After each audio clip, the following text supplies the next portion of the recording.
Ya, hari ini hari yang luar biasa. Syukur atas karunia Allah yang begitu agung memberikan rahmat untuk kita semuanya. Semoga keberkahan berpihak kepada kita semuanya. Amin ya rabbal alamin. Tidak lupa salam dan salawat untuk Nabi kita, baginda Nabi Muhammad sallallahu alaihi wasallam. Mas pengantin dan Mbak pengantin, ada kisah yang sangat memilukan dan membahagiakan. Itu kisah pernikahannya seorang sahabat besar namanya Abdurrahman bin Auf. Abdurrahman bin Auf ini seorang saudagar kaya sekali waktu zaman di Makkah sebelum Islam. Itu saudagar kaya sekali. Kalau di Majenang itu Pak Haji Tato, saudagar kaya. Tapi ketika ayat hijrah itu turun, dan Abdurrahman bin Auf termasuk orang yang memilih hijrah, dia meninggalkan segala-galanya, ditinggalkan totalitas harta dan jabatan kekuasaannya, praktis masuk ke Madinah bersama Rasul, udu kolor. Ini bahasanya siapa ya? Jadi tidak membawa apa-apa. Karena naluri Abdurrahman bin Auf ini adalah seorang pedagang yang ulung dan ulet. Dia meskipun punya saudara Ar-Rabi, orang kaya, dia orangnya perwira. Dia mengatakan, "Dalluni ila sawaq." Tolong di mana ada pasar di sini ya. Ini awal karir Abdurrahman bin Auf di Madinah. Maka ditunjukkanlah ke pasar. Hari pertama, hari kedua, dan sampai hari yang ketujuh, tiba-tiba Rasulullah mendengar bahwa Abdurrahman bin Auf baru menikah. 1 pekan di Madinah hanya membawa kolor saja, sudah bisa mendapatkan harta banyak mungkin saat itu, dan berani menikah. Padahal menikah menurut adat saat itu perkara yang sangat agung. Maka ketika Rasulullah ketemu dengan Ibnu Auf, "Saya dengar kamu menikah, Ibnu Auf." Ternyata tidak ngabari Kanjeng Nabi itu. Diam-diam nikahnya, artinya sudahlah, cukup ada saksi, ada wali, ada mahar. Apa kata dia? "Tazawwajtu bimra'atin ala wasnawat min dhahab." Ya Rasulullah, saya nikah kecil-kecilan. Maksudnya apa? Ya, saya hanya kasih mahar emas murni sebesar biji kurma. Ustaz, biji kurma itu kira-kira berapa gram?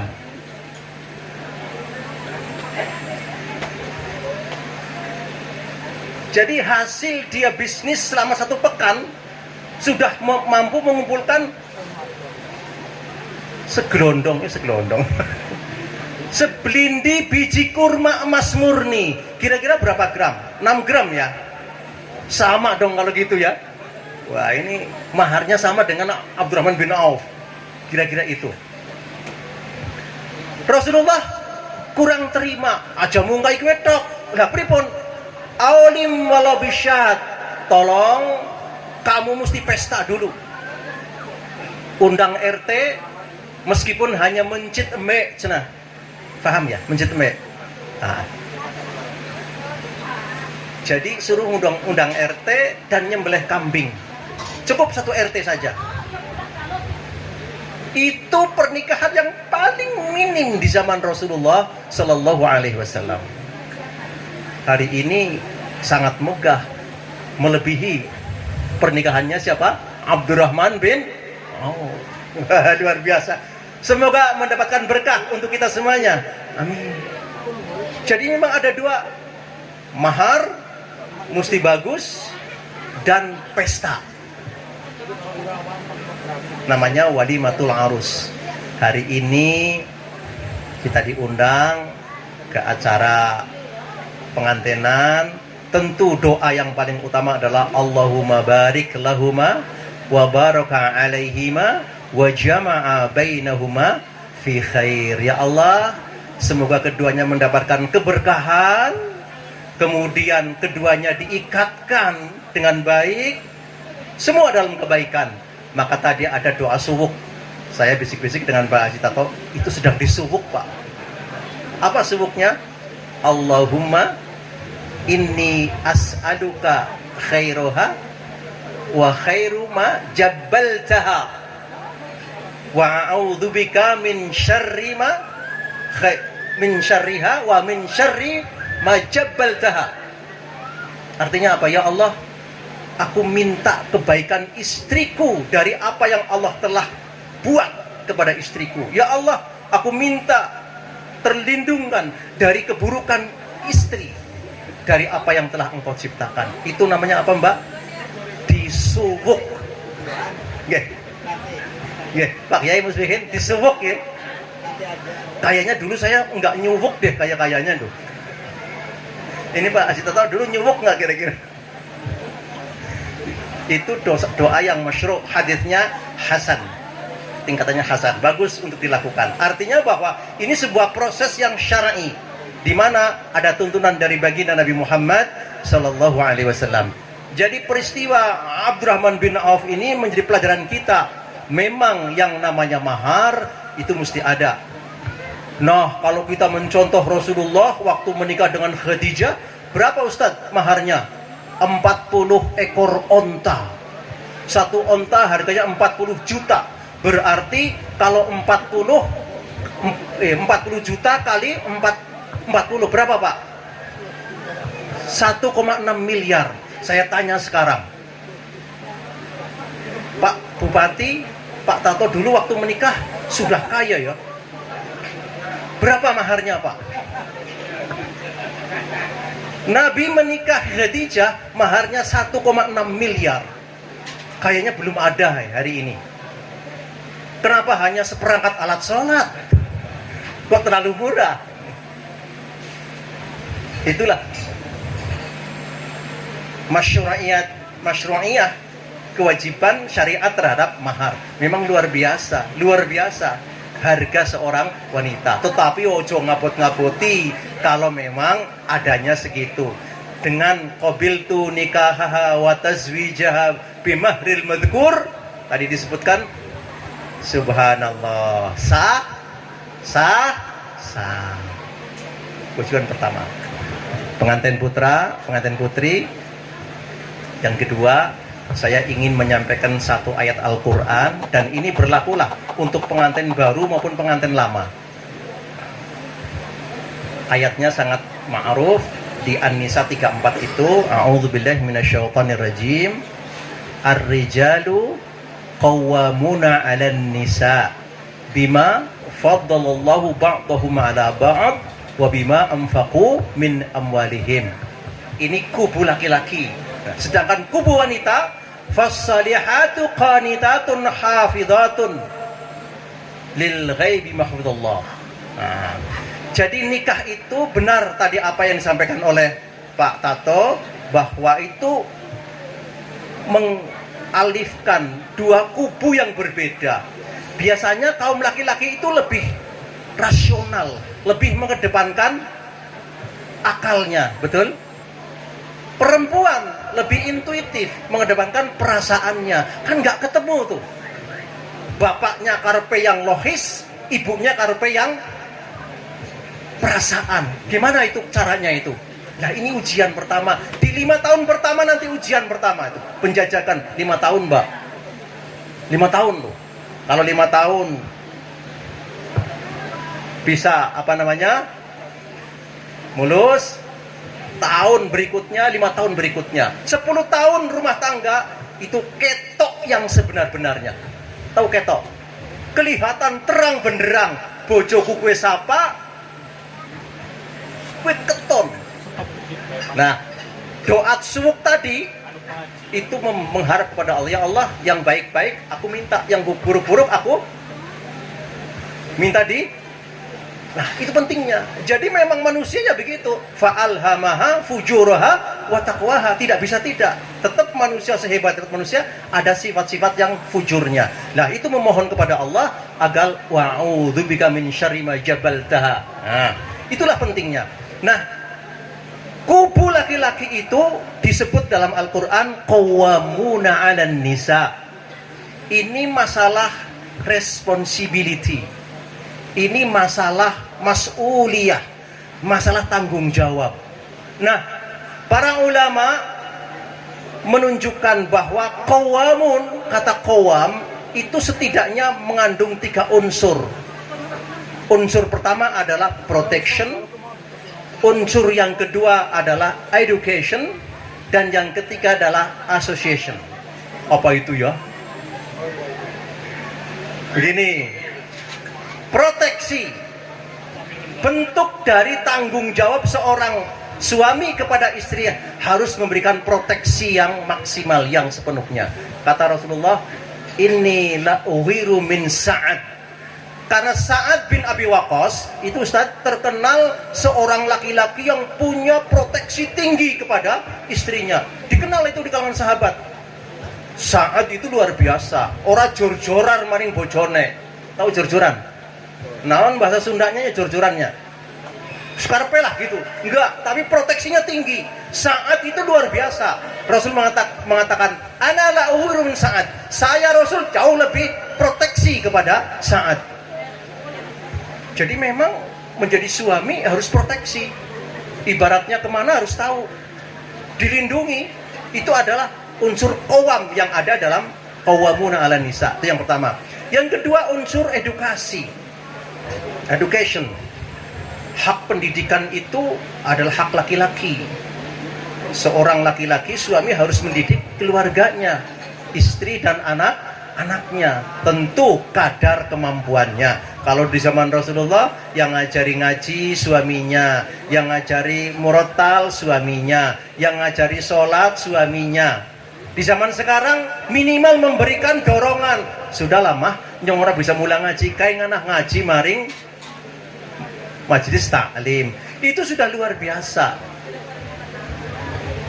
Ada kisah yang memilukan. Sahabat kental saya dulu pada zaman di kepartean sering mengadu, katanya, aku jan ngaji ora ulih, maling pasar ora ulih ngendi-ngendi, maling pasar ora ulih, ngaji juga tidak boleh.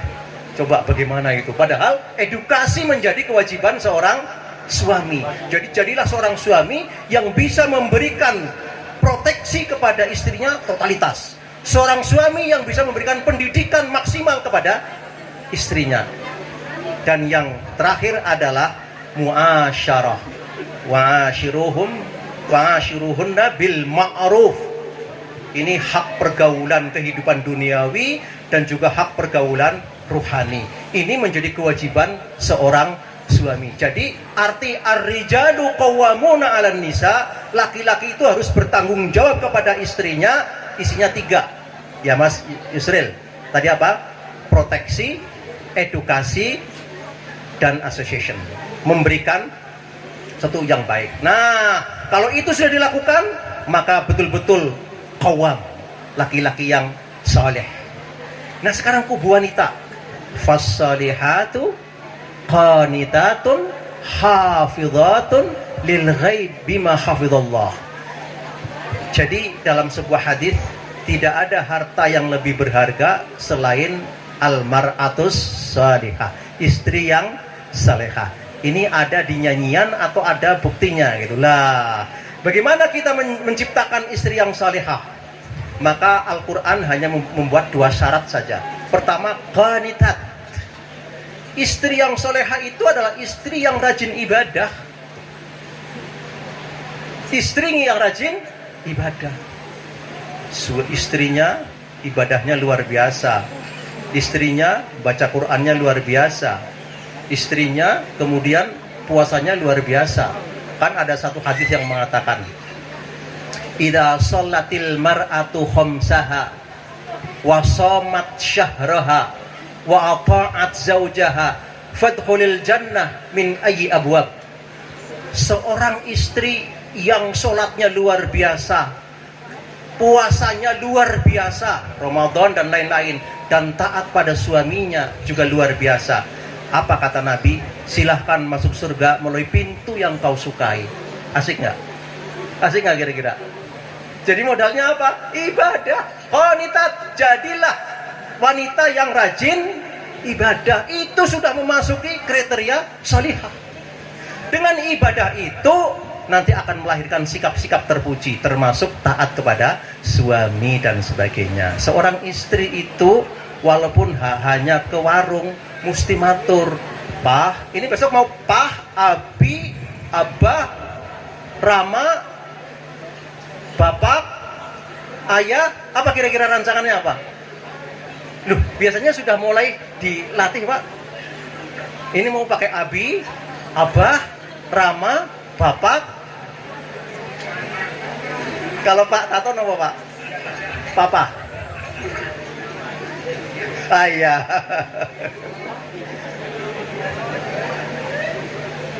Apa Bu? Dad ya. Buatlah bahasa yang membangkitkan semangat gitu. Kalau memang Dad, my dad. Marah mana lah. Itu. Jadi buatlah suasana yang lebih membangun gitu. Jadi tadi saya ulangi lagi, menjadi seorang istri cukup jadilah istri yang taat beribadah kepada Allah. Yang kedua, hafizat. Istri yang bisa menjaga diri, menjaga keluarga. Hafizat. Ini bahasa Jawanya aja wer-weran. Ini bahasa Jawanya. Kalau Sundana naonnya wer-weran teh. Ember ya. Jadi seorang istri jangan ember. Wah, bener ya? Lamis. Oh gitu. Jadi itu hafizat. Bisa menjaga dirinya, menjaga nama baik keluarganya, termasuk menjaga harta suaminya. Ini yang menarik nanti dalam bab harta. Sekarang menjaga nama baik dirinya. Saya seorang istri, harus menjaga nama baik saya. Jangan ember bahasanya. Menjaga keluarganya, saya harus menutupi seluruh keluarga saya. Harus menjadi keluarga yang baik. Termasuk ojo suko wadulan.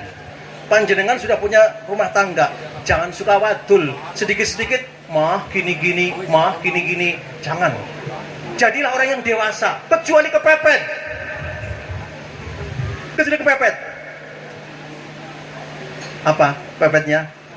Belikan motor, belikan mobil. Tapi hal-hal biasa jangan. Itu urusan internal keluarga. Keep. Ya, yeah, Mbak Rizky, ya. Keep. Nah, termasuk menjaga harta suami. Ini yang menarik.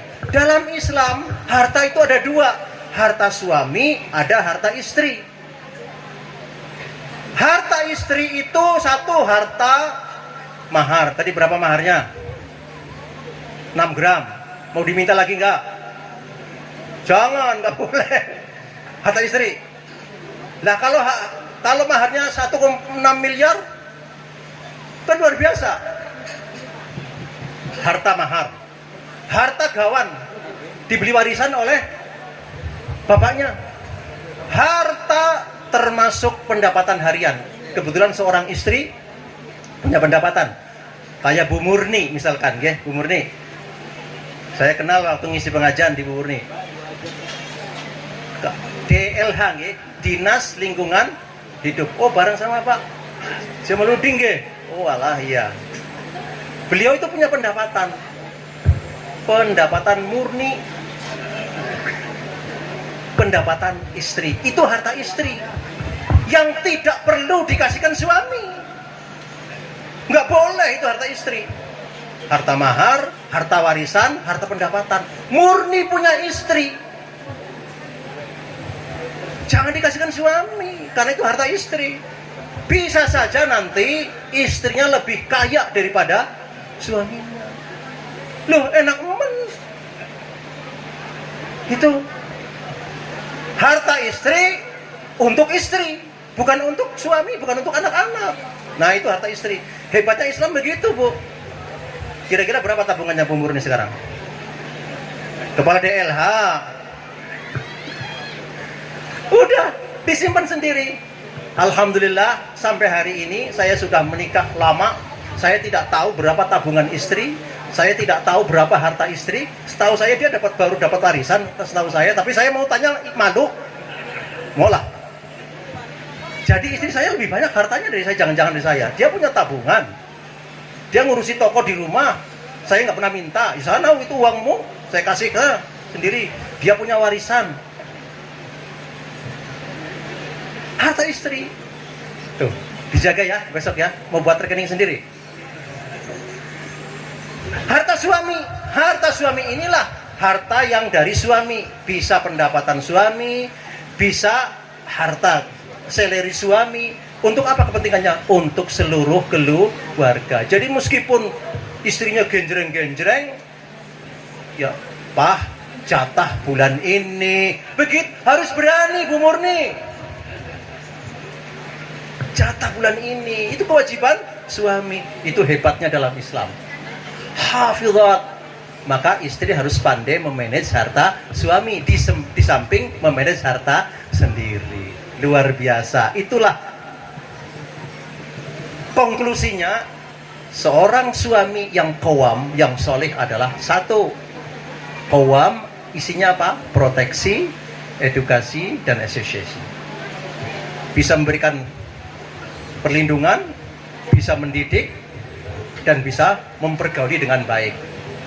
Istri solihah, isinya apa? Isinya qanitat, dia taat beribadah kepada Allah. Di samping mampu menjaga nama baik dirinya, keluarganya, dan harta suami. Sekali lagi, semoga pengantin berdua ini mendapatkan berkah dari Allah Subhanahu wa taala dengan doa kita, Allahumma barik lahuma wa baraka alaihima wa jama'a bainahuma fi khair.